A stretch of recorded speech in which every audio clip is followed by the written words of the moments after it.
Pendant notre voyage en famille, l'agent de sécurité a vérifié le passeport de mon mari et son visage est devenu pâle. Il m'a mise à l'écart et a chuchoté d'une voix tremblante. « Madame, prenez vos enfants et partez maintenant par l'autre sortie. » Pourquoi? Pas le temps d'expliquer. Dans 5 minutes, la police sera ici en force. Il m'a remis une note. Quand je l'ai lue, j'ai blêmi. Avant de commencer l'histoire, n'oubliez pas de laisser un like et de vous abonner à la chaîne pour voir plus d'histoires comme celle-ci. Rachel Miller fut tirée de son sommeil en sursaut par la sonnerie de son réveil qui résonnait dans le quartier résidentiel tranquille de la banlieue de Chicago. Dans la pénombre de la chambre, à 5 heures du matin, elle secoua doucement l'épaule de son mari, David, qui dormait encore. « David, réveille-toi. Nous partons pour Miami aujourd'hui. » David se frotta les yeux encore endormis et s'assit. Son doux sourire n'avait pas changé depuis leur mariage. Après 7 ans de vie commune, il était pour Rachel le mari idéal et un père aimant pour Emma et Noah. « Bonjour, ma belle. » Alors, le grand jour est enfin arrivé. David embrassa la joue de sa femme. « Les enfants sont déjà réveillés? » « Pas encore, mais je suis sûr qu'ils ne vont pas tarder. Ils étaient si excités hier soir qu'ils ont eu du mal à s'endormir. » Tout en préparant le café dans la cuisine, Rachel réfléchissait à ce voyage en famille.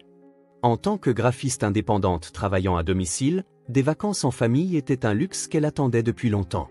La carrière de David en tant que consultant financier se portait bien, et il disposait enfin d'une certaine aisance financière. « Maman, on va à Disney World aujourd'hui ?» Emma, 6 ans, dévala les escaliers, ses longs cheveux blonds ébouriffés, encore vêtue de son pyjama. Elle fit irruption dans la cuisine, les yeux pétillants d'impatience. Emma venait d'entrer en première année et était une enfant pleine de vie et pétillante, qui remplissait toujours la maison de rire. « Oui, ma chérie.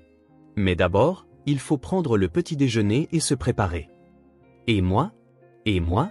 fit Noah, 4 ans, en suivant sa sœur. Curieux de tout, il était célèbre pour ses questions incessantes et était le chouchou des maîtresses de son école maternelle. « Bien sûr, Noah.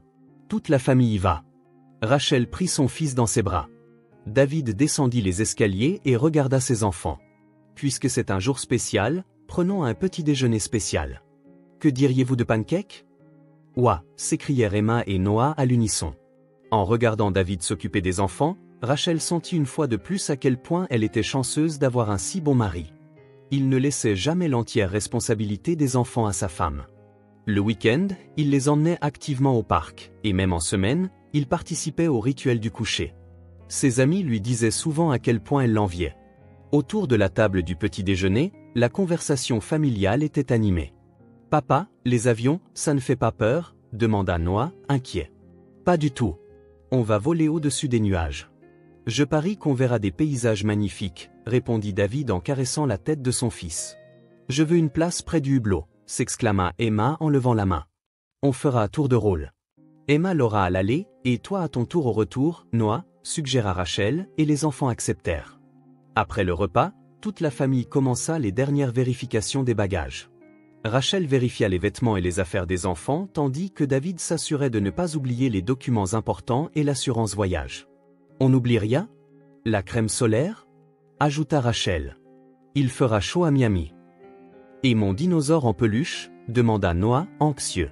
« Il est déjà dans le sac, » le rassura Rachel. À 7 heures, tout était prêt. David prit les clés de la voiture et regarda sa famille. Bon, eh bien, c'est parti pour les premières vraies vacances de la famille Miller. Alors qu'Emma et Noah poussaient des cris de joie, la famille de 4 personnes quitta la maison. David ouvrit les portières de la voiture et les enfants grimpèrent sur la banquette arrière. Rachel s'installa sur le siège passager, gravant ce moment de bonheur dans son cœur. Avant que le trafic matinal de Chicago ne commence, David empoigna le volant avec une aisance familière. Une fois sur l'autoroute, une musique entraînante emplit la voiture, mêlée aux voix excitées des enfants. « Maman, est-ce qu'il y a vraiment un château à Disney World ?» demanda Emma en se penchant depuis la banquette arrière. « Bien sûr qu'il y en a un. Il s'appelle le château de Cendrillon et il est très beau, » répondit Rachel en se retournant. « Tu l'as déjà vu en photo, n'est-ce pas? Mais le vrai est différent, hein? Il est plus grand qu'en photo, non? » David répondit en riant, « C'est exact, Emma. Quand tu le verras en vrai, tu seras émerveillée. J'ai hâte de le voir pour la première fois, moi aussi. » Noah se mit à chanter tout en se balançant dans son siège auto. Disney, Disney, on va à Disney. Noah, reste tranquille et calme-toi, le prévint Rachel, bien que sa voix fût douce. Voir les enfants si excités lui donnait l'impression de retomber elle-même en enfance. Rachel, dit David en regardant sa femme à un feu rouge. Tu es déjà allé à Disney World? Une seule fois. J'y suis allé avec des amis à l'université, mais je pense qu'y aller en famille sera complètement différent. Surtout avec les enfants, il y aura sûrement de nouvelles découvertes. Je veux faire Splash Mountain, s'écria soudainement Emma. Ce sera peut-être un peu trop effrayant pour toi, dit David en regardant sa fille dans le rétroviseur. Mais si tu es assez courageuse, on essaiera. Je suis courageuse. Je n'ai pas peur quand je suis avec papa. Rachel sourit en regardant son mari. David maintenait toujours un équilibre parfait avec les enfants, sans jamais être trop laxiste ni trop sévère, essayant toujours de comprendre leurs sentiments. Alors que l'aéroport apparaissait au loin, l'excitation dans la voiture monta d'un cran. « Regardez, des avions. Je vois des avions !» cria Noah en collant son visage contre la vitre. « Ce sont des avions qui atterrissent », expliqua David. « Nous allons voler dans le ciel comme ça. » Rachel contempla le profil de son mari. Dernièrement, elle avait l'impression que David semblait un peu fatigué. Elle savait que son travail était prenant, mais parfois elle le surprenait le regard pensif, perdu dans le vide. Mais aujourd'hui, il semblait vraiment profiter de ce moment en famille. Lorsqu'ils se garèrent à l'aéroport international O'Hare, tout cela devint enfin réel. David sortit les bagages du coffre pendant que Rachel tenait la main des enfants. « On n'oublie rien ?» fit David en effectuant une dernière vérification. « C'est bon. J'ai vérifié la liste » répondit Rachel en sortant un papier de son sac à main pour le lui montrer. En entrant dans le terminal de l'aéroport, ils furent enveloppés par l'atmosphère trépidante du matin. Des hommes d'affaires pressés les dépassaient tandis que des familles de touristes se déplaçaient avec leurs valises à roulettes. « Wow, c'est tellement grand !» murmura Emma en levant les yeux. « Restez près de maman et papa pour ne pas vous perdre » avertit Rachel.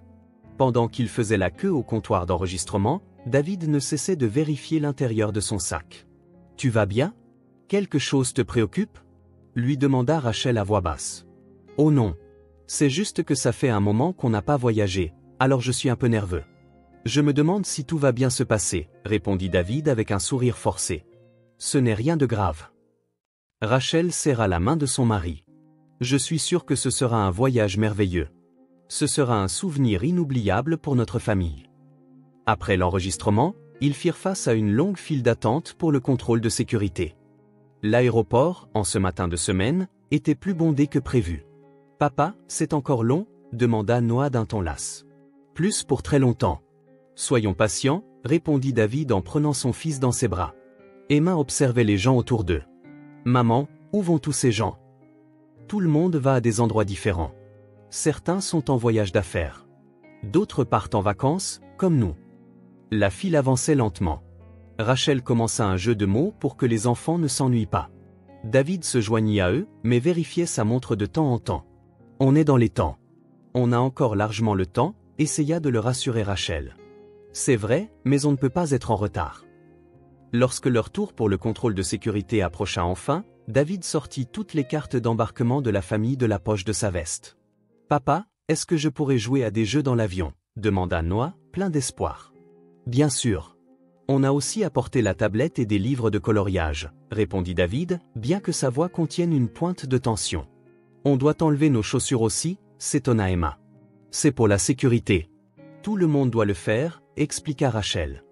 Devant le portique de détection de métaux, la famille attendit son tour.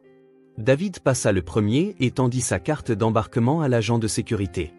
L'agent, un homme d'âge mûr, portait un badge nominatif sur son uniforme indiquant « Marcus ». Marcus prit la carte d'embarquement de David et la scanna comme d'habitude. Cependant, au moment où il regarda l'écran, son expression changea. Rachel vérifiait les affaires des enfants tout en gardant un œil sur la situation de son mari. David semblait plus tendu que d'habitude, mais elle pensa que c'était simplement le stress d'avant le voyage. Marcus scanna à nouveau la carte d'embarquement et fixa l'écran avec intensité. Puis il échangea un regard avec un autre agent de sécurité. « Est-ce que tout va bien ?» murmura Rachel, inquiète. David se retourna et sourit à sa femme. « C'est probablement juste parce qu'il y a du monde. Ne t'inquiète pas. Marcus Johnson travaillait comme agent de sécurité à l'aéroport depuis 15 ans, mais son cœur n'avait jamais battu aussi fort qu'aujourd'hui. Ses mains tremblaient en tenant la carte d'embarquement de l'homme qui se faisait appeler David Miller. Le résultat du système de reconnaissance faciale affiché à l'écran était sans équivoque. Cet homme était Robert Keran, un tueur en série qui avait assassiné sa femme et ses 2 enfants 15 ans plus tôt avant de disparaître. Bien qu'il ait changé de visage grâce à la chirurgie plastique, les systèmes d'authentification biométrique ne mentent jamais. Marcus essaya de rester calme, mais dans sa tête, il pensait à son frère. Son frère, James, était un inspecteur de police qui avait travaillé sur cette affaire 15 ans auparavant. Il se souvenait des cauchemars que son frère avait faits pendant des années à cause de la nature brutale du crime. « Y a-t-il un problème ?» demanda gentiment David. Sa voix était aimable, rien de ce que l'on attendrait d'un tueur. « Non, le système est juste un peu lent, » répondit Marcus, s'efforçant de garder son sang-froid tout en faisant signe à son collègue. Rachel attendait derrière avec les enfants. Emma demanda doucement, « On attend encore ?» et Noah balançait ses jambes, ennuyé. Elle regarda son mari mais ne remarqua rien d'inhabituel. David semblait calme, comme toujours. Mais Marcus savait la vérité. La femme et les enfants de cet homme n'avaient aucune idée du danger qu'il courait. D'après ce que son frère lui avait raconté, Keran était mentalement instable et sujet à des délires. L'incident d'il y a 15 ans avait commencé par des soupçons infondés sur l'infidélité de sa femme. Marcus vérifia à nouveau l'écran. Il n'y avait aucune erreur. Bien que les contours du visage aient changé, la forme des yeux, la position des oreilles et les caractéristiques du squelette correspondaient parfaitement. « Madame » fit Marcus d'un léger geste. « Veuillez venir ici un instant. » Rachel s'approcha avec une expression perplexe. « Y a-t-il un problème ? Quelque chose ne va pas avec les documents ? Je dois vous parler brièvement, dit Marcus aussi bas que possible. Des sueurs froides perlaient sur son front. David se retourna. « Qu'est-ce qui ne va pas ? Ce n'est rien de grave, juste quelque chose que je dois vérifier. » Marcus garda son sang-froid tout en luttant intérieurement contre la peur que cet homme puisse révéler sa vraie nature à tout moment. Rachel se tourna vers les enfants. « Emma, Noah, attendez ici avec papa. Je reviens tout de suite. »« D'accord, » répondit joyeusement Emma. Marcus conduisit Rachel dans un endroit isolé. Il choisit un coin tranquille près du mur où les autres passagers ne pouvaient pas les entendre. « Madame » la voix de Marcus tremblait. « S'il vous plaît, écoutez calmement ce que je vais vous dire. »« Oui » acquiesça Rachel, anxieuse. Marcus regarda autour de lui et confirma que David parlait avec les enfants avant de continuer. « Madame, s'il vous plaît, prenez vos enfants et partez immédiatement par une autre sortie. » Le visage de Rachel devint blême. « Pourquoi ? Qu'est-ce qui s'est passé ? » Il n'y a pas de temps pour les explications. Marcus arracha un petit morceau de papier de son carnet et y écrivit rapidement quelque chose. « Dans 5 minutes, beaucoup de policiers vont arriver. »« La police ? Pourquoi la police ?» La voix de Rachel devint aiguë. Marcus lui fourra le mot dans la main. « Lisez ceci et agissez immédiatement. La vie de vos enfants en dépend. » Rachel ouvrit le mot avec des mains tremblantes. Au moment où elle lut les mots écrits à la hâte, le sang se retira de son visage. « Votre mari est quelqu'un d'autre. Vrai nom Robert Keran. Tueur en série d'il y a 15 ans. Fuyez maintenant. Utilisez le passage du personnel. S'il vous plaît, croyez-moi. » Rachel regarda Marcus avec des yeux écarquillés.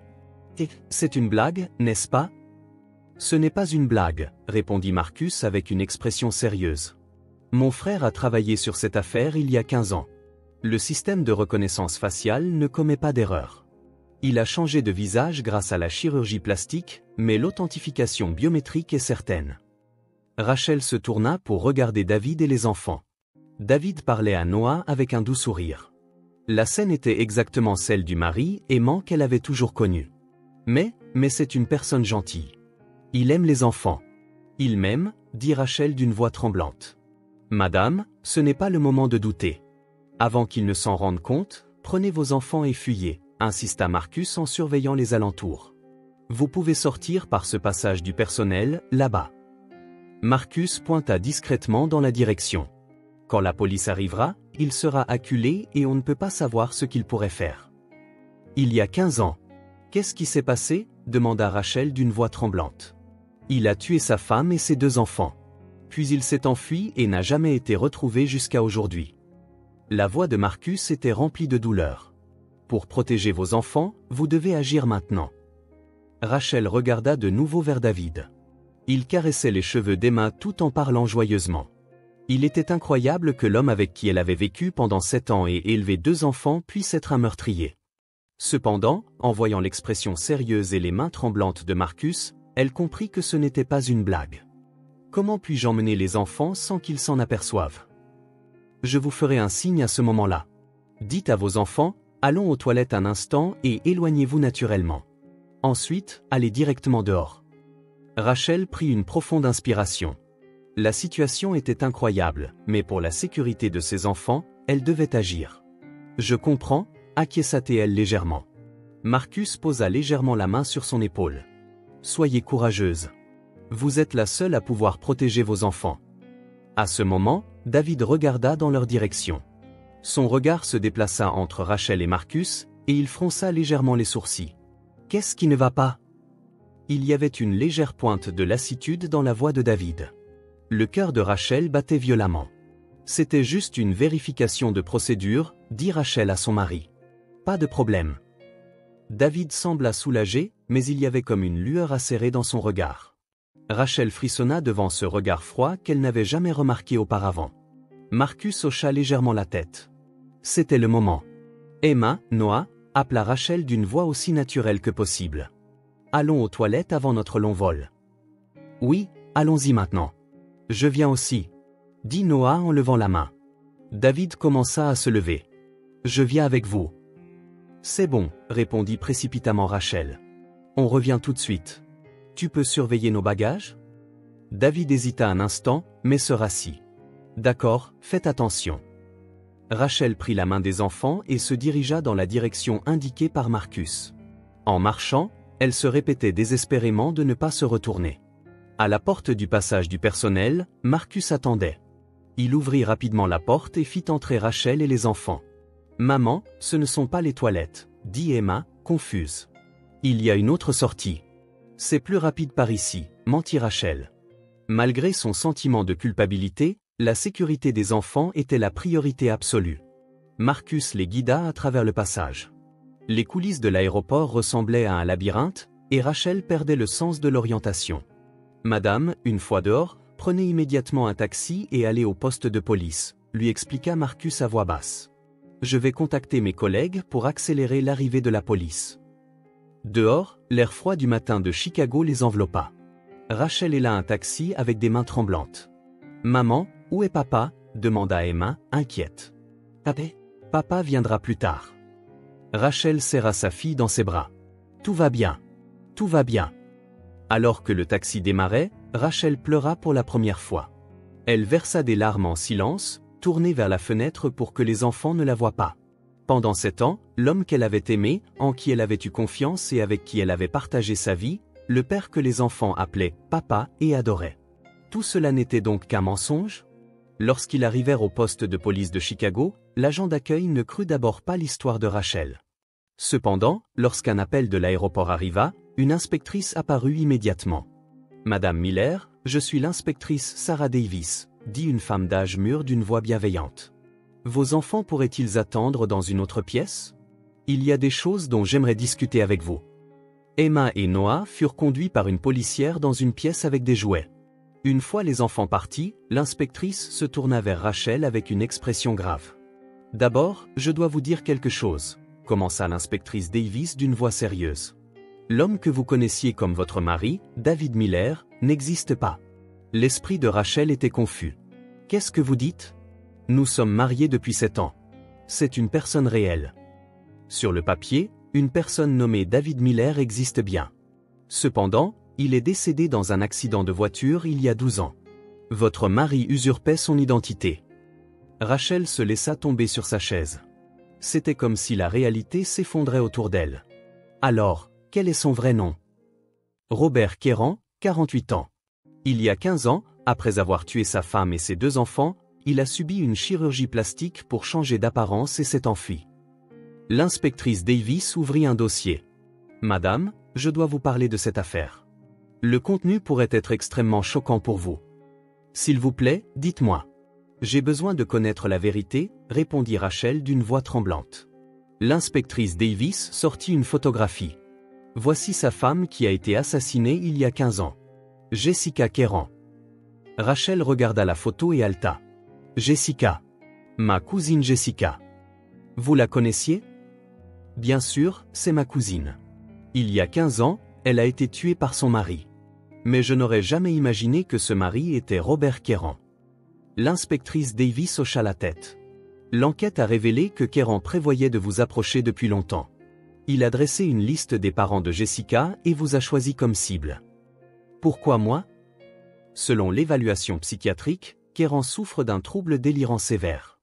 Il croyait que sa femme Jessica l'avait trahi et nourrissait un désir de vengeance envers ses parents de sang également. Rachel se prit la tête entre les mains. 7 ans. Nous avons vécu ensemble pendant 7 ans.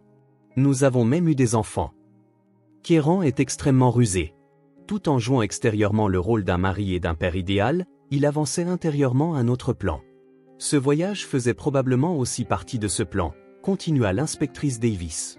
Des individus suspects ont été aperçus près de votre lieu de résidence à Miami. Probablement des complices de Keran ou des personnes qu'il a engagées. Nous pensons que le plan était de vous emmener, vous et les enfants, dans un endroit isolé. Rachel se sentit nauséeuse. Si Marcus ne l'avait pas remarqué, elle et les enfants seraient maintenant. A-t-il été arrêté? Oui. Il a été placé en état d'arrestation à l'aéroport. Il n'a opposé aucune résistance et semblait plutôt résigné, selon les rapports. À ce moment, un autre inspecteur entra dans la pièce. Inspectrice Davis, Keran a commencé sa déposition. Il avoue tout et veut écrire une lettre à madame. Rachel secoua la tête. Je ne veux pas la lire. Je ne veux plus jamais recevoir aucune communication de sa part. L'inspectrice Davis hocha la tête, compréhensive. Bien sûr, nous nous occuperons des procédures légales. Concentrez-vous simplement sur les enfants. Rachel pensa à ses enfants, Emma et Noah. Pour eux, papa avait été un père aimant. Comment pouvait-elle leur expliquer cette réalité? Que dois-je dire aux enfants? Un conseiller spécialisé vous apportera son soutien, répondit doucement l'inspectrice Davis. Nous leur dirons la vérité d'une manière appropriée à leur âge. Il n'y a pas besoin de se précipiter. Rachel regarda par la fenêtre. Quelques heures plus tôt, elle se réjouissait d'un heureux voyage en famille, mais maintenant, tout s'était révélé n'être qu'un mensonge. Que dois-je faire? D'abord, mettez-vous en lieu sûr. Avez-vous de la famille? Mes parents sont à Portland. Je vous recommande de vous y réfugier. Keran pourrait avoir des complices. Pour un temps, nous aimerions vous placer sous protection policière. Rachel hocha lentement la tête. 6 mois s'étaient écoulés. Rachel se tenait sur le balcon d'un petit appartement dans sa ville natale de Portland. Les montagnes de l'Oregon baignaient dans le coucher du soleil et une douce brise caressait ses joues. « Maman, j'ai fait un dessin », appela Emma derrière elle. Elle se retourna pour voir sa fille tenant une feuille de papier. 3 personnages y étaient dessinés, Rachel, Emma et Noah. Il n'y avait plus de 4e silhouette. « C'est magnifique. » Rachel serra sa fille dans ses bras. « Un dessin de notre famille de 3. » Oui. La conseillère Linda a dit que les vraies familles sont des gens qui tiennent les uns aux autres. Noah arriva en courant du salon. « Maman, lis-moi le livre sur les dinosaures. » C'est bientôt l'heure de dîner, alors on le fera après manger. Les enfants acceptaient progressivement la réalité avec le soutien d'un conseiller spécialisé. Les questions comme « Où est papa ?» revenaient quotidiennement les premières semaines. Rachel expliquait en fonction de leur âge « Papa est très loin et on ne peut plus le voir. » Robert Keran avait été condamné à la prison à vie et était incarcéré dans une prison de haute sécurité. L'évaluation psychiatrique avait diagnostiqué un trouble paranoïaque sévère et il était isolé des autres détenus. Il avait tenté d'envoyer de nombreuses lettres à Rachel depuis la prison, mais elles étaient toutes bloquées par des mesures légales. Assise à table pour le dîner, Rachel sentait ses enfants grandir. Emma s'était fait des amis dans sa nouvelle école, et Noah s'était bien intégré à la maternelle locale. Le retour du sourire des enfants était son plus grand réconfort. « Maman, » dit soudainement Emma. « Est-ce que notre ancien papa nous aimait vraiment ?» Rachel posa ses baguettes. Elle savait que cette question était inévitable. « L'amour prend différentes formes, Emma, » dit Rachel en choisissant soigneusement ses mots. « Mais le véritable amour ne fait pas de mal aux gens. Il met le bonheur de l'autre personne en premier. Alors, cette personne ne nous aimait pas vraiment. Rachel regarda sa fille droit dans les yeux. Cette personne a appris l'amour de la mauvaise manière. Donc, il ne pouvait pas comprendre ce qu'était le véritable amour. Est-ce qu'on deviendra comme ça aussi? Demanda Noah, anxieux. Jamais, dit Rachel en serrant son fils contre elle. Parce que nous savons ce qu'est le véritable amour. Nous prenons soin les uns des autres, nous ne mentons pas et nous nous aidons quand nous avons des problèmes. C'est ça, le véritable amour. Après le dîner, Rachel sortit une photo du tiroir de sa chambre. C'était une vieille photo avec sa cousine Jessica. Toutes deux étaient adolescentes, la photo avait été prise pendant des vacances d'été passées ensemble. Jessica, dit Rachel doucement à la photo. Ta vengeance est accomplie, et je rendrai les enfants heureux pour toi aussi. Le lendemain, Rachel reçut une lettre de Marcus Johnson. Après l'incident, il avait changé de carrière, passant d'agent de sécurité aéroportuaire à policier. La lettre contenait des mots de gratitude et des messages d'encouragement pour l'avenir des enfants. Vos actions courageuses ce jour-là ont sauvé 3 vies. Votre force et votre amour ouvriront l'avenir des enfants. Cette nuit-là, après avoir couché les enfants, Rachel pensa à sa nouvelle vie. En tant que designer indépendante, son travail reprenait progressivement son cours. Plus important encore, il y avait les nouveaux liens familiaux qu'elle construisait avec ses enfants. En affichant le dessin de la famille de 3 d'Emma sur le réfrigérateur, Rachel sourit. Les liens du sang et le temps passé ensemble ne suffisent pas à définir une famille. Ce sont les relations bâties sur la confiance, l'amour et la vérité qui forment une vraie famille. Alors que les étoiles commençaient à briller dans le ciel nocturne de Portland, Rachel gardait l'espoir en l'avenir dans son cœur. Les blessures du passé ne guériraient peut-être jamais complètement. Mais le nouveau chemin qu'elle emprunterait avec ses enfants serait sûrement rempli de lumière. Bonne nuit, Emma. Bonne nuit, Noah, murmura-t-elle en jetant un coup d'œil dans la chambre des enfants. Demain sera une autre journée merveilleuse. Dans la nuit calme, la famille de 3 personnes s'endormit paisiblement.